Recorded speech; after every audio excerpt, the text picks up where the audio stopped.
I shot the scene where he first uses his power one day, and man, I had a meeting with everybody the next day. Everybody was like, "Oh, we don't like what you did," and I was like, "Oh, We have to tell someone. No one's gonna believe us. Most people, they only believe what they can see with their own eyes.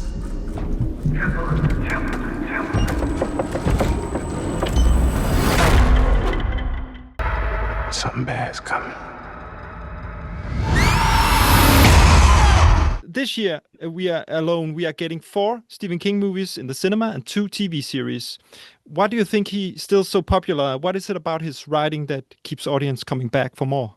It's the personal relatability that he has, that pretty much anybody can read a Stephen King novel and find something to relate to, because he talks to elemental fears, elemental desires, childhood, and does it in a way that it's just very, very accessible. And the stories that he tells are fascinating. Everybody loves them. I think it's asking, why is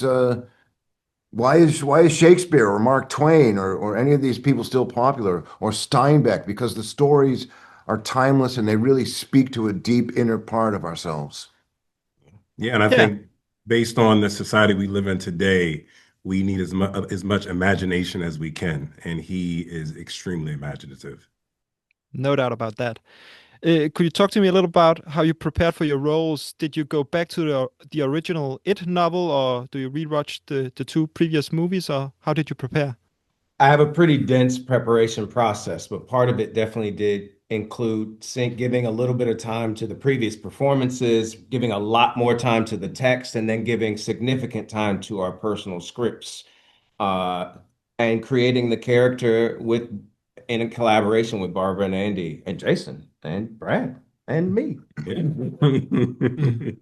Getting involved with the other movies is, I did that. I took another look at them, just to get a feeling of the tone. But from a preparation standpoint, all I did was immerse myself in the United States Air Force. Military, military, military. Find out what they're wearing. What kind of toothbrush did he use? What was his backstory? What did the medals on his chest mean? It was all about military, military, military, and watching a lot of stuff from the early '60s. And I spent a lot of time in the gym, so I would be very straight up, to fill that uniform out properly.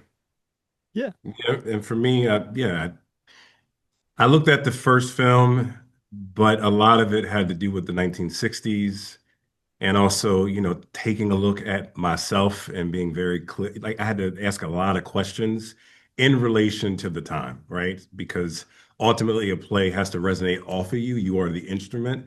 But a lot of things that might work in 2024, 2025, 2023 don't really work in 1962.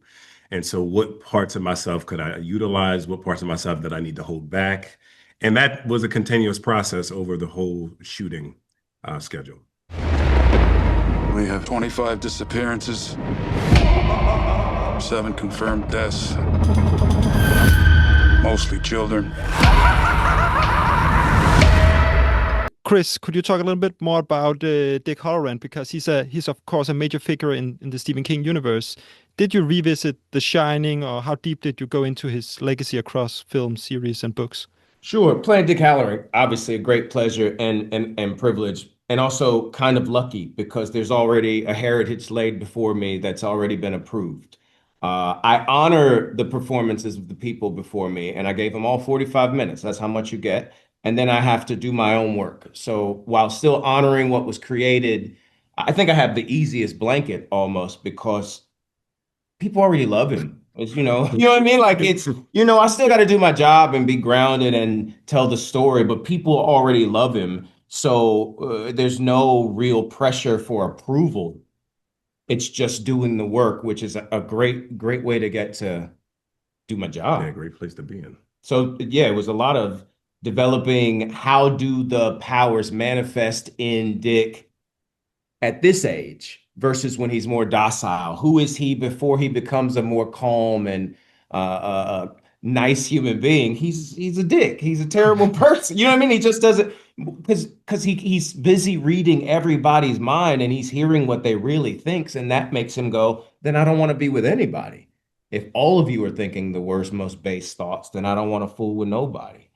So it was just seeing how that manifested through me in him in this version was a great pleasure. Your character, of course, have the ability to shine. Yes, As an sir. actor, how do you approach portraying something abstract like that? Oh, I don't think magic is abstract though. I think magic is real. So I just kind of do what I do every day. Like I think it's all possible. I think it's all real. There are people in my lineage who had abilities, you know what I mean? So I just connect to me and my family, and my wife studies witchcraft and hoodoo. So it's finding a version of that that resonates with the discovery through the text. And what version of supernatural power does Dick have? And then it becomes the fun part is how do you do it though? Like how do your eyes feel? How does your forehead feel? We had this huge discussion. This is very funny. I don't get to say if it's funny. It was funny to me. I shot the scene where he first uses his power one day, and man, I had a meeting with everybody the next day. Everybody was like, "Oh, we don't like what you did," and I was like, "Oh, okay. What do you want me to do?" And every single person, because they have such a strong relationship with the Dick Hallorann character, they all wanted a hand in a different place. And Mm. I had to have a meeting with literally everybody. And I was like, hey guys, I don't care. I don't like if you didn't like what I did, we'll do what you want to do. I don't, what do you want? And then it ended up being Andy's final choice to manifest it this way. And when I saw the edit, I went, yeah, trust the dude who's doing the edit. Like trust the visionary genius. So I'm glad we went with Andy's choice. What is it? Answer me. I don't know. I don't know what the hell it is.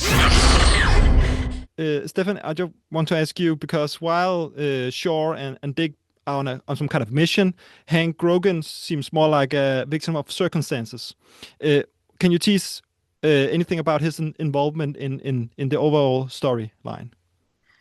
I think he represents the town of Derry. He's an everyman, which I love, because on a daily basis, we rarely as people do extraordinary things, and through the ordinary, we reveal extraordinary things.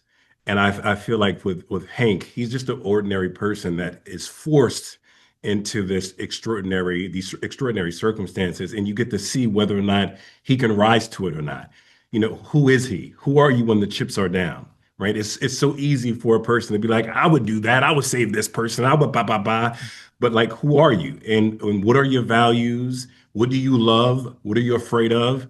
And when they hit, you know, Hank shows up. And so it's a beautiful thing to go through a process with somebody who I believe is definitely more courageous than I am.